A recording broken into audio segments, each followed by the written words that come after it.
باو زاوا بو تكتيمي وانا كان باو زاوا بو شوفي جماعات او مصيبه بخيرة الناس صداقة فيلم بودي جاي رياض بقي من سرشام صد حكيم هاتو علاجي هم بيريني قد ناكري آغام بيريني قد ناكري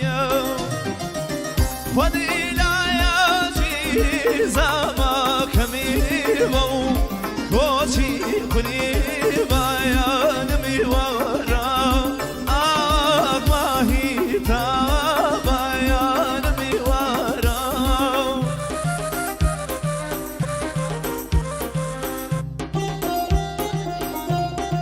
دايك زاوا خلادي راسا وبخيرة الميوناني بوغناخشينا زاوا زرينا دوباره دايك زاوا باوك زاوا دو قولي بو تكتيمي وانا كان بو شوفي جماعات دايك باوكي زاوا بو يسيرك اوي هلا فرقو بنا مالي بوغناخشينا بو ارسلانو بوغاكي قلباران ينكدو موزيك بو خوش وقتی بو زاوا بو ارسلانو ملكاكي او بو تيجي شاري بريوان سلام ماما مسا لقمان وين قريبي وين سلاو ديوي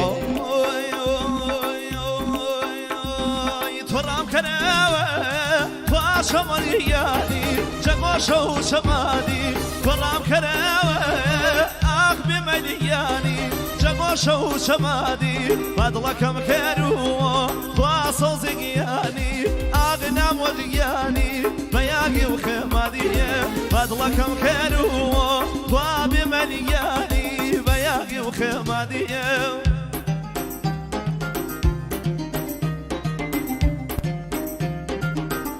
بناوي ماما محي الدين خالدي راسه بخيرة الدمني او موسيقى وفنية صداقة فين بنيجيريا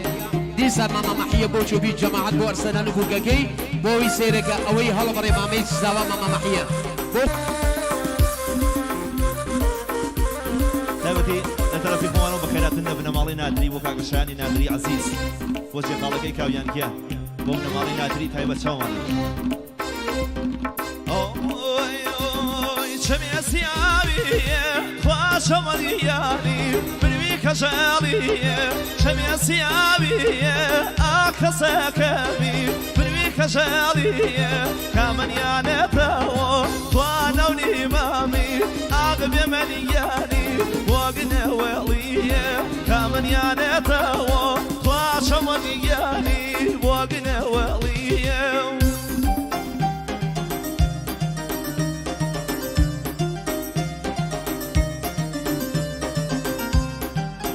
شومني نيجيريا بجيت باوكي زاوا دايكي زاوا دو قولي بو بخيرات الناس الجميع وناني بوكو زاوا باوكي زاوا بو شوفي جماعات بابي زاوا بو إلى رجاي دورو لنزيقو دولنيو شايب بجانب بو رفيقاني أرسلان ديسا بو شوفي جماعات قلباراني كدو كاقا بيماني خوشوي سو خلاطة بو بنا مالي بوكو زاوا بو بيروس بايلة زاوا زرينو بو قناقشينا كاقا بيمان بو دايك باوكي زاوا كاقا بيمان بو براكان زاوا بو ارسلان بو گگاي گاگا بيمان ديسا بو ارسلان كيان الله ارسلان فيروز اللي بيم الشايه من ان شاء الله السبيعه بو بخيرات الناس الجميع وانا كان امي السبيعه بو شوفي جماعه الماليه صلاه ابن مالي نادري بخير بسر شو خاندان نادري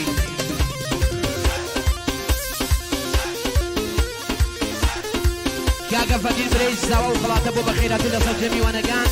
كاغا فردين بو بنا مالي بوغا نقشينا ميواناني بوغا نقشينا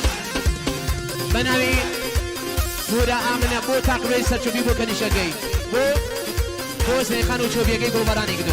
كاغا فردين بتاي بدي بو خاتوناقي كاغا فردين بو هاوسري جياني كاغا فردين بو ملكاقي كاغا فردين بو شاشناقي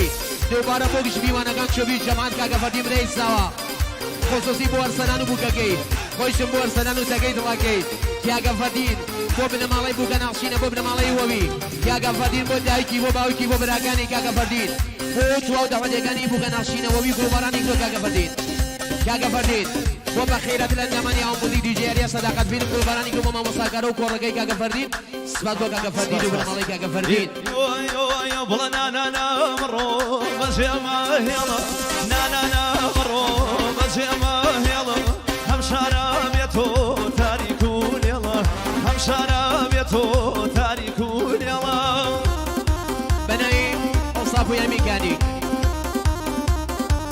خوش خۆشبەختی ساوەوی ئۆستا فەردین بۆ ئۆستا پویای میکانیک بۆ جوانانی هەرسین بۆ خێڵخانەی ساوەوی ئۆستا پویای میکانیک ئۆستا پویای میکانیک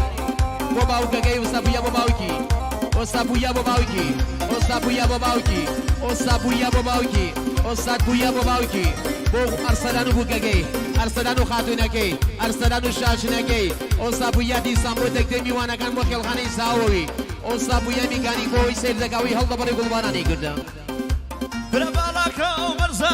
تەواوبیر ئەیوە بالاکە و بەرزە تەواوبیر ئەیوە دروستکراوی کارخانەی غەیبە دروستکراوی کارخانەی غەیبە دەدێنانانە بەڕۆ بەجێمە هێڵە نانانە بەڕۆ بەجێمە هێڵە ئەم شارە بێتۆ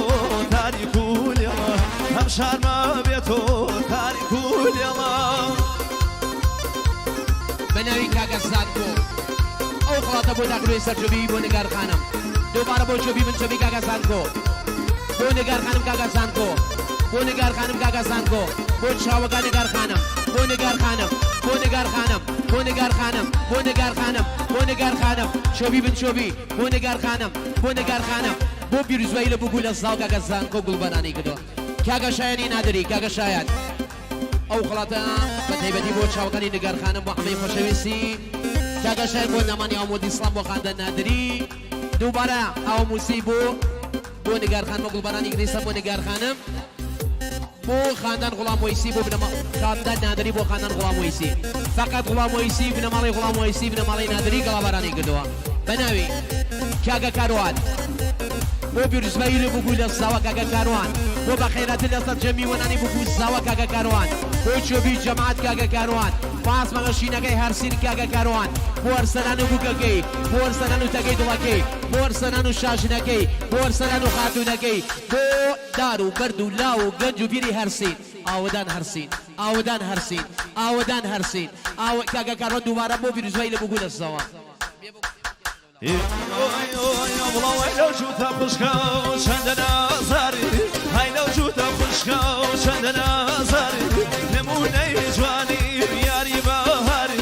بەچایانە دیارە عاشق و دڵداری بەچایانە دیارە عاشق و دڵداری بەناوی سەڵتانە خانم خەڵاتێکی ڕاستە بۆ پیرۆزبایی لە بووبوو لە ساوە بۆ چۆبی جەماعەت